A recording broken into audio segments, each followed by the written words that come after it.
All right, this is a presentation for the homework, Chapter 6, Section 3. The first question said, why did Britain pass the Intolerable Acts?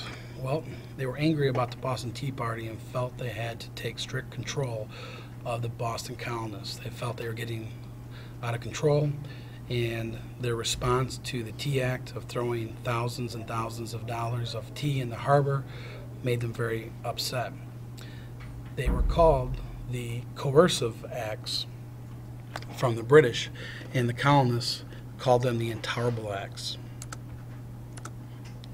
Again, coercive means you try to coerce somebody, and the British were trying to force the colonists to do something. And intolerable, they call them, the colonists refer to them as the Intolerable Acts because of how they felt they were made to be miserable because of these new laws. This is what rights were threatened by the Intolerable Acts. Well, this is what it did. It first closed the port of Boston until all the tea was paid for. It increased the governor's power. It banned town meetings. It replaced elected council with appointees, and it forbade colonial trials of officials, allowing housing, troops, and homes, which was the quartering. So you put that together, and the answer to the question, what rights were threatened, was the right to assemble the elected council, the right to trial by jury, and the right to refuse quartering British troops.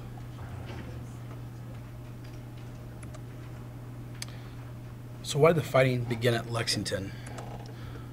Well, Massachusetts militia were storing arms and ammunition in Concord, and Samuel Adams and John Hancock were in Lexington, and General Gage wanted to put down opposition. So he's going to send troops from Boston to Lexington. And because the colonial militia wanted to stop the British from seizing their arms, they found out that the British were heading that way, and so to actually Concord is where they were heading. They met them on a road just outside of Lexington,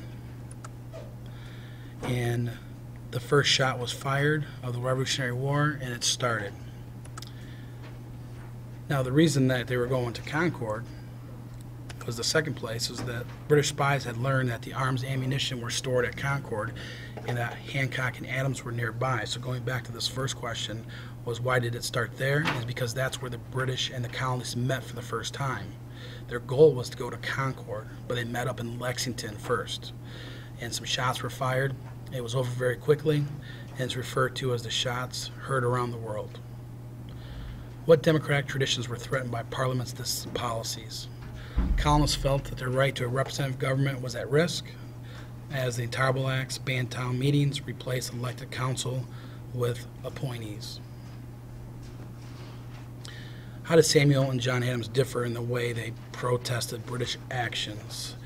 Well, they were different in ages and personalities. John was more cautious and reasonable. Remember, he's the one that was the lawyer for the Redcoats in the Boston Massacre trial, where Samuel was fiery and boisterous. They got along rather well until John ran for president in 1796 as a Federalist. Samuel disagreed with his beliefs, and Samuel retired from political life. So they differed, and John was more cautious and reasonable, and Samuel was fiery and boisterous. Paul Revere had a plan. This was the highest point that they could see, the steeple at the church, and they were going to keep an eye on the Redcoats. And if the Redcoats decided to come over land, they would use one lantern. 2 lanterns were by sea. And then Paul Revere, they got the message, and then him, William Dawes, are going to ride through the night warning that the British were coming, as the famous poem said. He actually didn't really say the British were coming. It was more the regulars were coming, the regulars, or the regular army. Also during this time, we're going to have the first time that they're going to come together at the first Congress, and they voted at the Congress that each of the colonies are going to send representatives, and they're going to vote to ban all trade with Britain until the Intolerable Acts were repealed. And they also call in each colony to start training for troops, so that tells you right there that we're headed towards a war. These are 2 political cartoons that were in your book, and you can see the one on the left, one on the right, and the question was which one is more sympathetic to the colonies. This first one on the left here shows Boston trapped and these are the other colonies trying to supply them and feed them, and you got the British trying to keep them caged up on the Liberty Tree. Over here is a video clip of colonists tarring and feather tax collectors, which was a very, very cruel act that usually ended up killing the tax collector. They would pour hot, it would burn your skin, tar, and throw feathers on them. So obviously, this one is more pro-colonist. This one is showing the colonists as angry, defiant British subjects. So I've answered that question. The first cartoon, because it shows colonists being aided by other colonists while being oppressed by the British.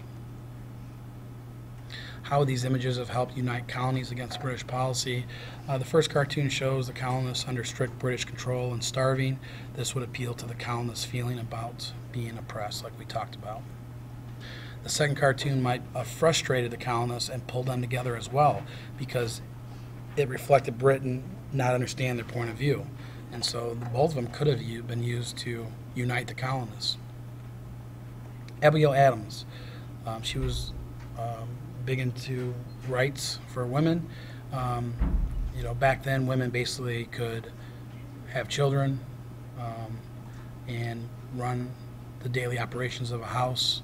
They didn't have a lot of opportunity for education, and most of them could not own land or couldn't even work. So she'd probably be pretty proud today that women now could vote, hold public office, and participate in public life, where back then they were not able to. So why was New England a hotbed of political protest? Well, it actually goes back to the 13 colonies. We didn't start there because you did this in 5th grade, but we talked a little bit about the Puritans. Remember, they originally came to America seeking their freedom from the oppressive government. New England was home to many Puritans, and they were particularly critical of the rule of the British monarchy. So it kind of goes back to the original 13 colonies where they established. This is an area where, a lot of the oppressed people from Britain were living. And remember, so far, the American Revolution has really been in New England. Nowhere other colonies are having issues except for New England. Here are some of the key terms. The Minutemen, when Paul Revere was riding through the night, people grabbed the armed civilians would grab their weapons and be ready to fight at a minute's notice. Intolerable acts we talked about, First Continental Congress, Paul Revere. Lexington, Concord, the first battles of the Revolutionary War. I want to point out that Lexington is the first battle, and then they go to Concord. Loyalists are Americans who support the British, and patriots are Americans who sided with the rebels. Not everybody's a patriot. There is actually probably about 30 to 35% of the population are still loyalists. They support the British. And that's it.